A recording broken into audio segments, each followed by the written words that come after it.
ناظرین، رمضان کے آخری 10 دن شروع ہوتے ہیں تو کچھ لوگ بازاروں میں مصروف ہو جاتے ہیں، لیکن کچھ خوش نصیب ایسے بھی ہوتے ہیں جو دنیا کو چھوڑ کر اللہ کے گھر میں جا بیٹھتے ہیں۔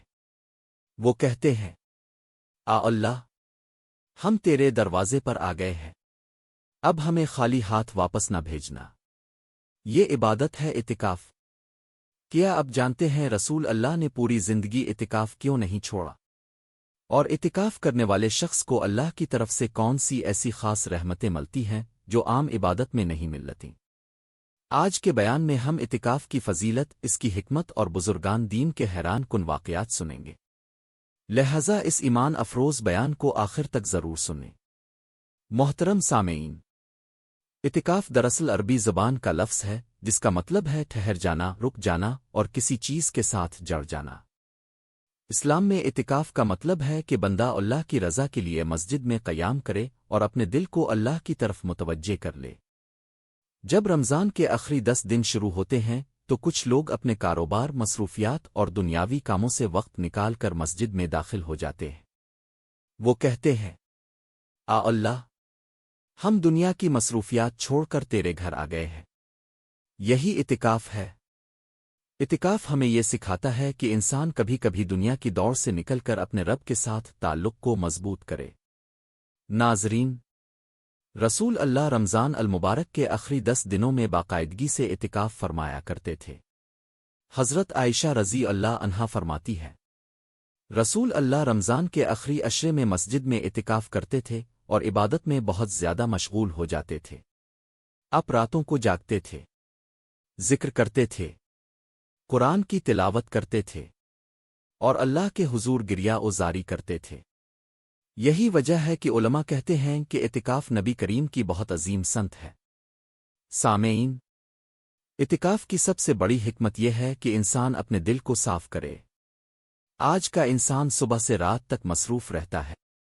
کاروبار، موبائل، سوشل میڈیا، دنیاوی پریشانیاں، یہ سب چیزیں انسان کے دل کو اللہ سے دور کر دیتی ہے۔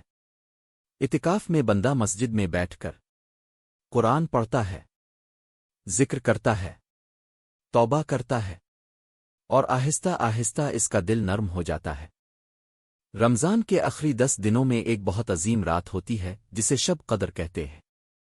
قرآن پاک میں اللہ فرماتا ہے کہ شب قدر 1000 مہینوں سے بہتر ہے، یعنی اگر اس رات عبادت ہو جائے تو گویا 83 سال کی عبادت کا ثواب مل جاتا ہے۔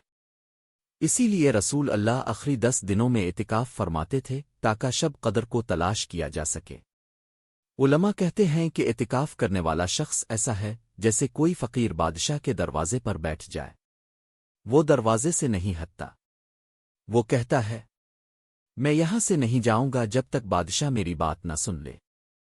اسی طرح متکف بندہ اللہ سے کہتا ہے، اللہ، میں تیرے گھر میں بیٹھ گیا ہوں، میں یہاں سے تب تک نہیں جاؤں گا جب تک تو میری مغفرت نہ فرما دے۔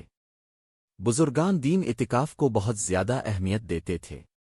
حضرت حسن بصر فرمایا کرتے تھے، جو شخص سچی نیت کے ساتھ اعتکاف کرتا ہے اللہ اس کے دل کو نور سے بھر دیتا ہے۔ کئی اولیاء اللہ ایسے تھے جو رمضان کے آخری 10 دن مکمل مسجد میں گزارتے تھے۔ وہ دنیا کی باتیں چھوڑ دیتے تھے اور صرف اللہ کی عبادت میں مشغول رہتے تھے۔ اعتکاف کی برکتیں بے شمار ہیں۔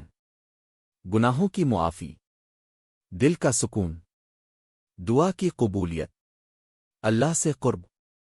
بہت سے لوگوں نے اعتکاف میں بیٹھ کر اللہ سے دعائیں مانگیں اور اللہ نے ان کی تقدیر بدل دی۔ اعتکاف میں انسان کو زیادہ سے زیادہ عبادت کرنی چاہیے۔ قرآن کی تلاوت، نوافل، ذکر و اذکار، درود شریف اور سب سے بڑھ کر توبہ۔ جب بندہ اللہ کے سامنے روتا ہے تو اللہ اس کی دعا کو رد نہیں کرتا۔ اعتکاف انسان کے دل پر گہرا اثر چھوڑتا ہے۔ جب بندہ کئی دن مسجد میں رہتا ہے تو اس کا دل دنیا سے ہٹ کر اللہ کی طرف متوجہ ہو جاتا ہے۔ وہ سکون محسوس کرتا ہے، اس کے دل سے گناہوں کی محبت کم ہو جاتی ہے۔ یہی اعتکاف کا اصل مقصد ہے۔ محترم سامعین، رمضان کے آخری دن بہت قیمتی ہوتے ہیں۔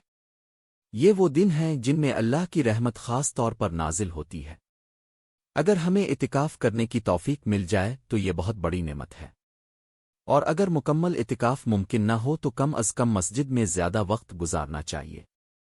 اے اللہ، ہمیں رمضان کی حقیقی برکتیں نصیب فرما، ہمیں اعتکاف کی توفیق عطا فرما، ہمیں شب قدر نصیب فرما، اور ہمارے تمام گناہوں کو معاف فرما۔ اللہ، ہمیں اپنے نیک بندوں میں شامل فرما اور ہمارے دلوں کو اپنی محبت سے بھر دے۔ آمین رب العالمین۔ اگر آپ کو یہ ایمان افروز بیان پسند آیا ہو تو ویڈیو کو لائک کریں اور ہمارے چینل ملتان اولیاء ملتان کو ضرور سبسکرائب کریں، بیل آئیکن دبائیں تاکہ ہماری آنے والی روحانی اور ایمان تازہ کرنے والی ویڈیوز اب تک فوراً پہنچ سکیں، اور اس بیان کو زیادہ سے زیادہ شیئر کریں تاکہ یہ صدقہ جاریہ بن جائے۔ جزاکم اللہ خیر۔